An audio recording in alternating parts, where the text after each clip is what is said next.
happened to me? I now went outside. I was shouting. I was almost like a mad woman. I was shouting. I don't know what happened to me. What happened to me? I now started seeing my things. I see my spoon outside. My spoon from my kitchen. I said, this is my spoon. I now started tracing it. I see my handbag on the floor. My handbag, my personal handbag. I see my complimentary card.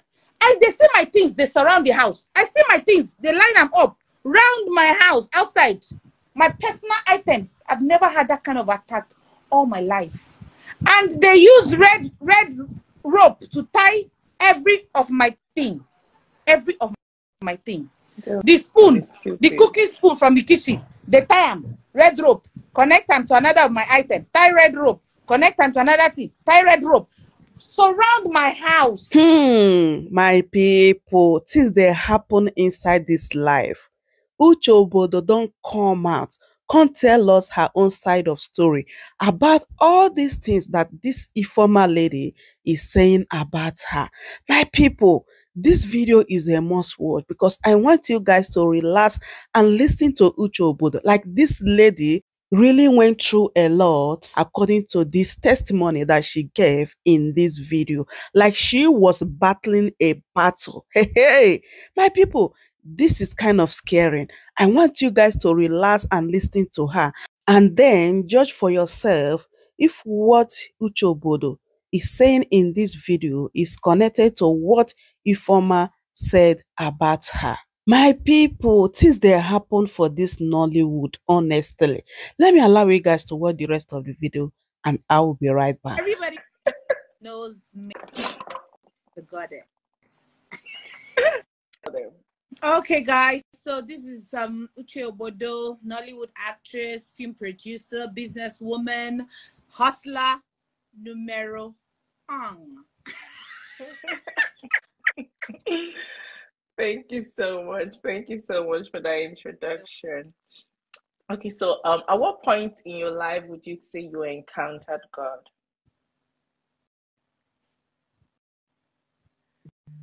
Okay, there are stages. Yeah, there are stages. I've been with God all my life, you know, because the family I come from were Christians, and in fact I come from a praying family. Not seriously, you understand, but we go to church every Sunday. We do family prayers, kini.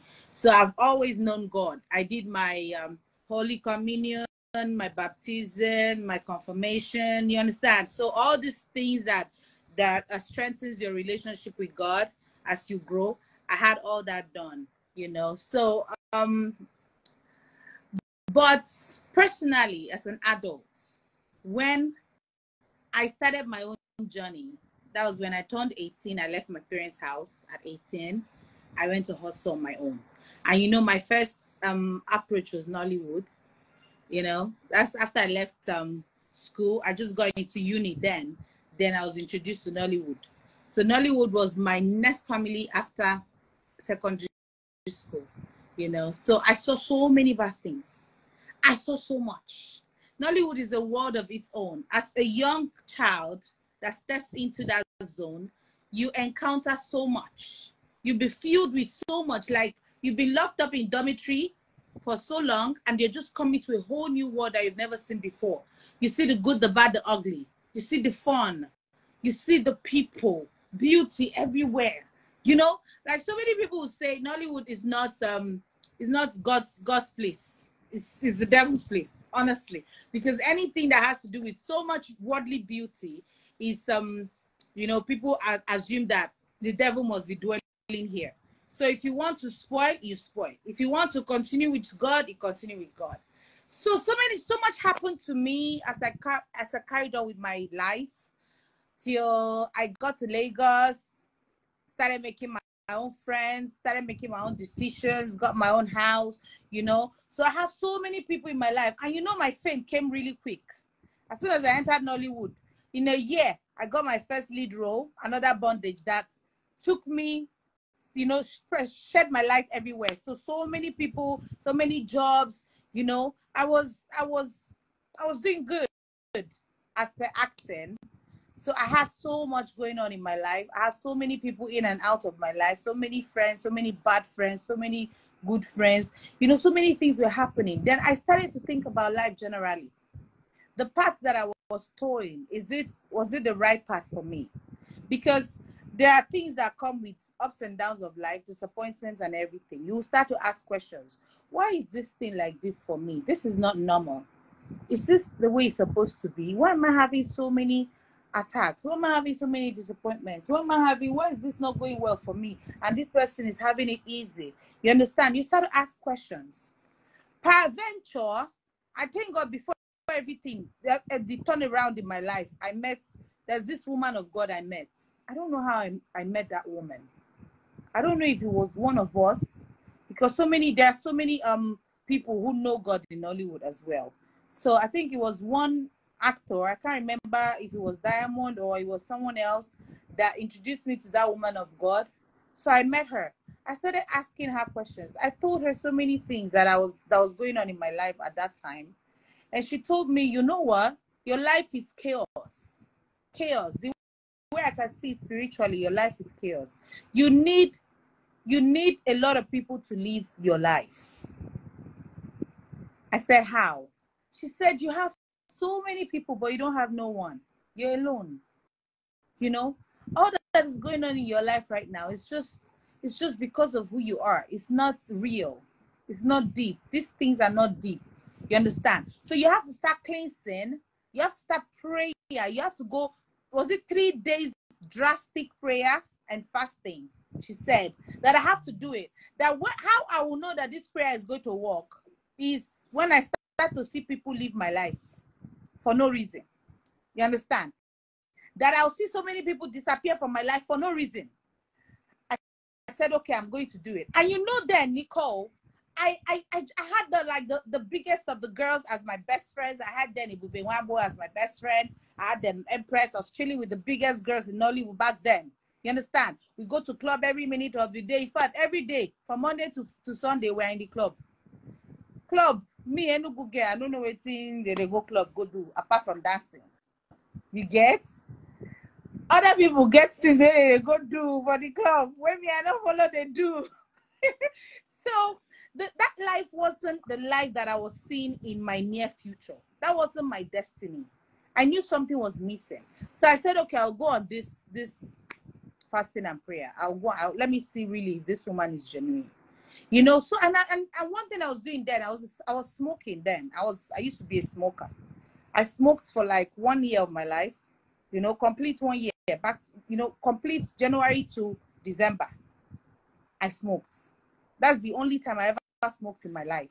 So I was in deep shits. To me, I was in deep shits. I used to drink alcohol, you know. So that club life will introduce you to so many bad things in your life. So I needed cleansing.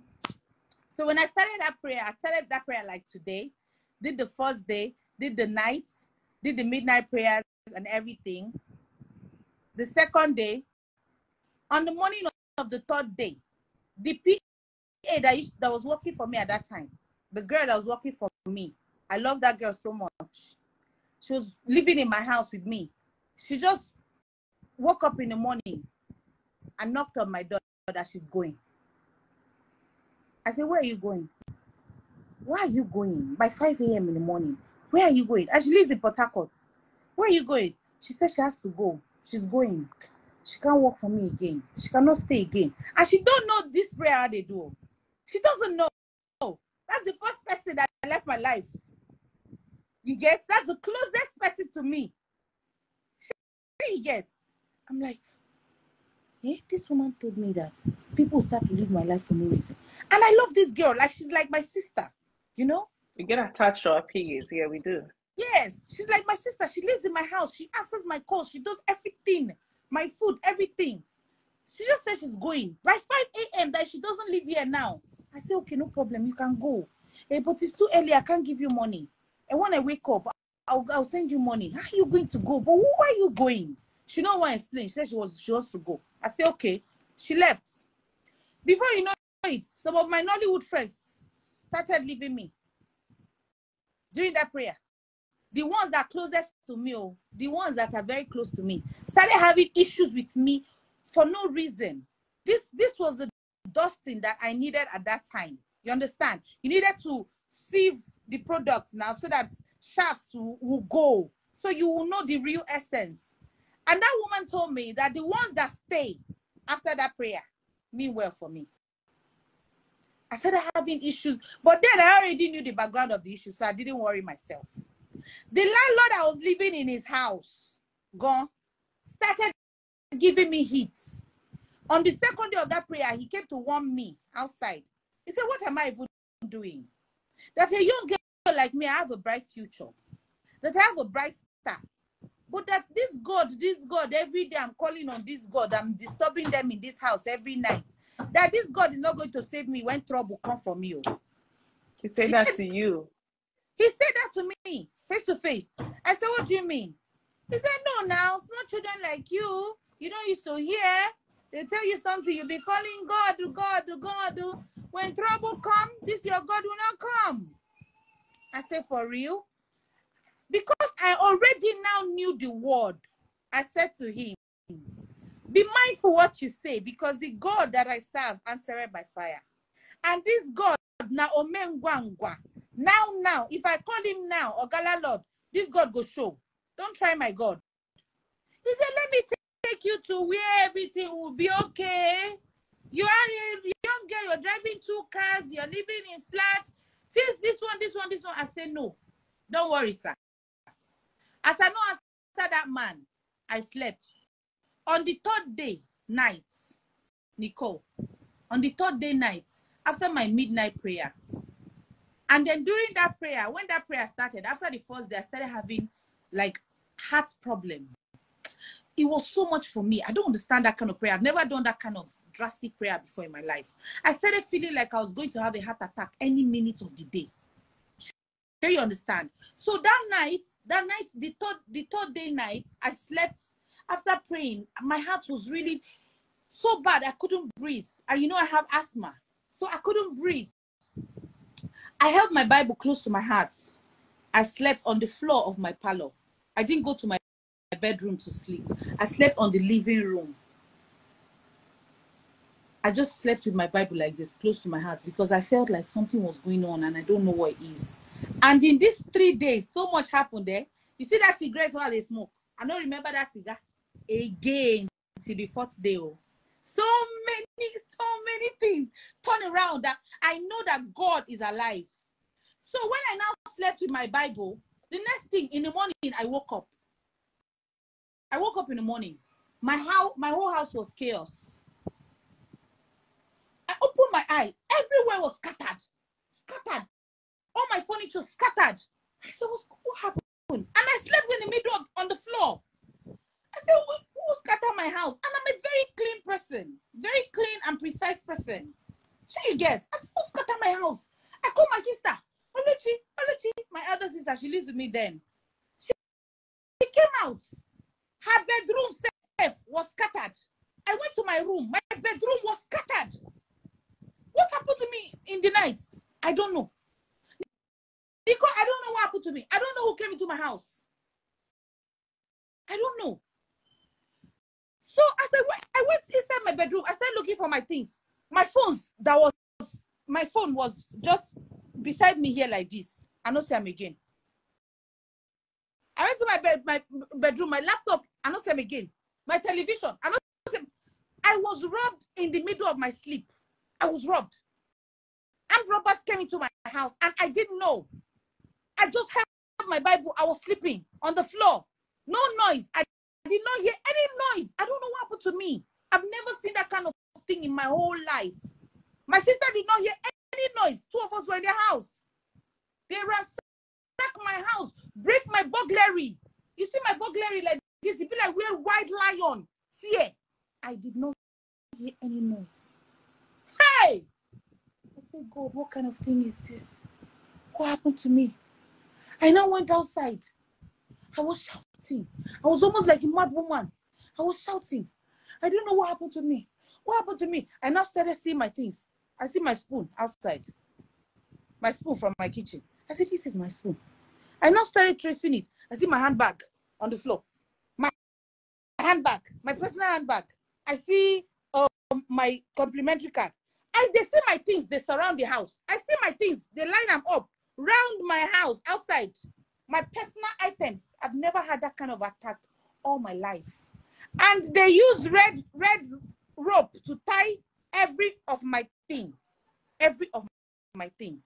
The spoon, the cooking spoon from the kitchen, they tie them, red rope, connect them to another of my item, tie red rope, connect them to another thing, tie red rope, surround my house. Nicole, I've never told anybody this story before. I've never. But because this program is God issue. Because what did God do for me? Nicole, no other God fit do am. No other God. Thank you, Jesus. No other God fit do am. So they tied all my things round the whole backyard like that. Then took the ones they stole. I was shouting. Landlord came outside. I said, landlord, I was robbed. I don't know what's happening to me. I don't know what is this. He said, Shebi, I tell you, say when they do you, your God will not come. Where is your God? Someone is Where cursed is your for life God? in Jesus' name. Amen. I cry. I brought out my Bible. I say, I held this Bible to my heart all through the night. I slept peacefully. God, now you know why. My heart was failing me. A young girl of 20-something. My heart was failing me.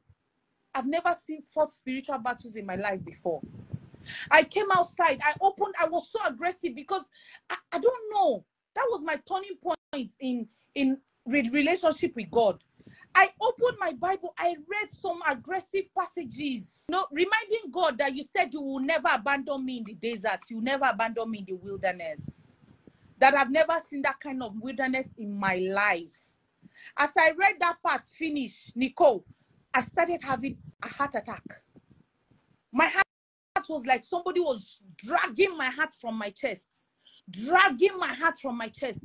Dragging like so many people were actually trying to take off the inside of my body. I told my sister I can't breathe anymore. I told my sister I can't breathe anymore. My sister was shouting, Jesus, Jesus. But what will we do? We didn't know. Nicole, I used all my last energy. I don't know how I did it. Then I used to live around Ogbodo. Fagba, actually. That place, that area, Fagba.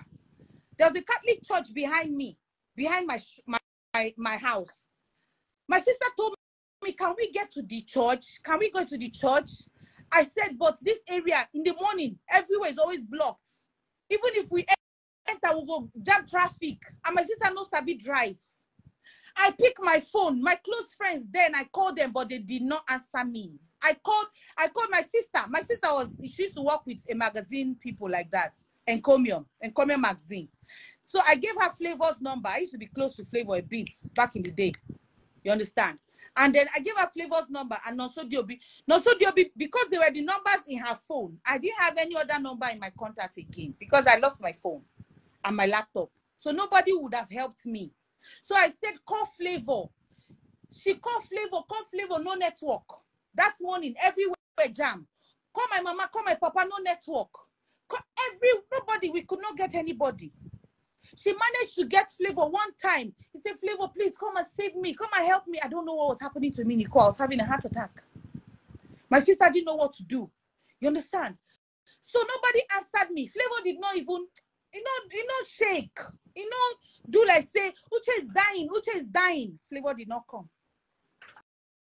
He did not even call back. Called Nonso Diobi. Then he was on the island. Maybe he felt to come from the island to the mainland to come and save Uche. It was so much. So Nonso Diobi did not return the call. It was just me and my sister and God. I entered my car. I told her I'm going to the church. I entered my car. Nicole, I don't know how I drove like a mad person. I almost hit the gates. I was having a heart attack. I almost hit the gate. I drove. God just had it that morning in that Fagba. Anybody that lives in that area knows the kind of traffic that used to be there many years ago. There was no single traffic on the way. I drove and they enter Gota, they come out and they drive like mad person. And they go. I don't know how I reached church. Bam, park my car. As I park my car, you see how my eyes are closed? That was how I opened my door. Not be me the waka. I opened my door. I put my hands like this, spread out my hands. I was going inside the altar. I was going straight to the altar. I'm not open eye the waka. Now God and his angels were leading me straight to the altar. I got to the altar. I fainted. I passed out on that altar. No prayer warrior wanted to touch me. My sister was begging them, save my sister for me. Please save my sister for me. Save my sister for me. Pray for my sister. Pray for my sister. Nobody answered me. It was just me and God on that altar. I say, let me die here. It's okay. Hey, God. God is great. The internal battle I was fighting, Nicole, people were harvesting my organs inside my body. People were harvesting my organs inside my body. This one, they draw my intestine. I was seeing shadows, but I don't know who be the people. Inside my mind eye, God was opening it up for me. I was seeing like a group of men looking at me, like over 10 heads, looking inside like something like basin, looking at me where I was in that altar on the floor. They were the ones harvesting my organs. I was saying to God, I don't want to die. Hey, God. I said, I've not done nothing in this life. I'm not going to die. Don't let me die. Don't let me die. How would you let me die? How will my mother survive? It was only my mother I had now. I told, don't let me die. If I die, my mother will die. Don't let me die. Please. I was stuck. It's inside my mind, though. I know what I'm saying. No, I can't talk. Oh, I've passed out. Oh, I'm dead. Oh, to people. And the prayer warriors, they didn't want to touch me. It was later. Now they were now telling me why they couldn't touch me. So I was shouting, saying that I don't want to die. I don't want to die. My mother will die. For my mother's sake, keep me alive. Please help me. Please help me. I stayed there, Nicole. I stayed on that altar. We got there by 10 a.m. in the morning. When I woke up was 6:30 in the evening. Many hours had passed. I don't know. To me, in the spiritual realm, now you don't know what is happening. How many hours? You don't even know. You understand? I didn't know that it was that late already. The next thing, I opened my eyes. I said, they should pour me holy water. I said it. I was giving my sister sign. She was standing there all through. She would go pray in the Blessed Sacraments. She come out. Nobody wanted to help us. Only she and me. She would come and check me. And they hear her inside my head. Uche, are you there? Wake up. Are you there? And they hear her, but I couldn't talk. So when the first thing I said, pour holy water on me. Pour me holy water. She come pour me holy water. Pour me holy water. I said, give me olive oil in my mouth. Pour me olive oil. Before I could open up my eyes. What was the reason that people didn't pray for you? When I opened my eyes, my sister, the people, the prayer warriors that were there in church said that I was a dead person when I walked into the church. That I was not the one walking into the church. That it was the angels that were leading me. That they didn't understand the case. And they didn't want to intervene. You know how the spiritual realm, you don't want to intervene with certain things. It's when you're close, when you're there's a way you enter church or born again. There are some things you don't put, there are boundaries in the spirit, honestly. At that time, I know. So they said they didn't understand my case. So they didn't want to interfere. Even Reverend Father was there. He came later. He was doing church. He was doing some people wedding inside that place, but not on the altar. They told him somebody was on the altar that passed out on the altar. He would just come. He would look at me, finish. He will go. It was a battle that I've never fought in my life. Thank you, Jesus. So when I woke up, I went straight to the Blessed Sacrament. My sister said I should come to the Blessed Sacrament because she herself is very, staunch born again that time. So that was like the backup I had, the only backup I had. So I went to the Blessed Sacrament. I was praying. I was thanking God for keeping me alive, because even me, Uche, no say I don't die. Even me, with everything that happened to me, I know say no be me be that. That was my first encounter with God, that he spared me. And it was because of my mom, my God spared me. It's not because of anything, because my life no good. Sure, you understand? I wasn't such a good person. Not bad per se, but living worldly life and everything. His mercy is always available. You know? So after praying on the Blessed Sacrament, now, it was that time that numbers started going. Since morning, my sister did try. Now, we call that woman with my sister's phone, that pastor. The woman scatter. The woman say, Jesus, why nobody call? Say we could not get you. Everybody, all the contacts, network block. I don't know say they block network for spiritual realm. When they want to do you something, they go block network. Anybody that can come to your aid. The devil is powerful. I didn't tell you. But he's God very powerless. So you understand? So now that time the woman come tell me, say, they want kill me. But that we will do back to sender prayer immediately. So you understand? Say, make I go send those things where they send for me back to sender, so that those forces can go. They find me because I did inside church, and they no fit kill me. They no fit enter the church premises. What thing I do? Envy and jealousy. I don't do anything. Because I did there, they progress. Because I buy 2 motor. You get? Chai, my people, indeed, spiritual control physical. My people, I hope you guys had everything Uche Ogbodo said here. Like, this lady really went through a lot indeed. Like right now, she have come out to give her testimony what she experienced, especially at the point that she was growing like so fast in the Nollywood. Then the attack came from nowhere, like from left to right. My people, according to her, she said that she did not do anything, just because she bought 2 cars and then they saw that she was doing very well in the Nollywood.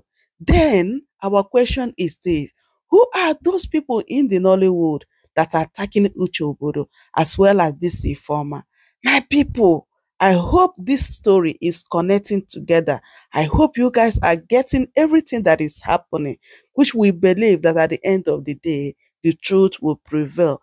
I say, make I bring this update so that I can hear, oh my God, this scaring testimony of Uche Ogbodo, how God saved her life.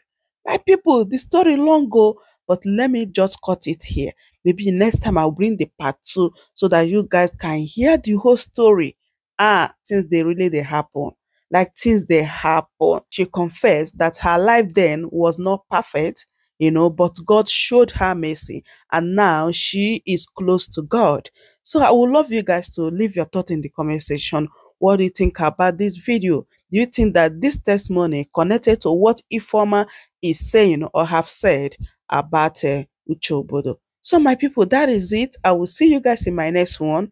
Please don't forget to subscribe, like, and share. I will see you guys in my next one. Goodbye for now.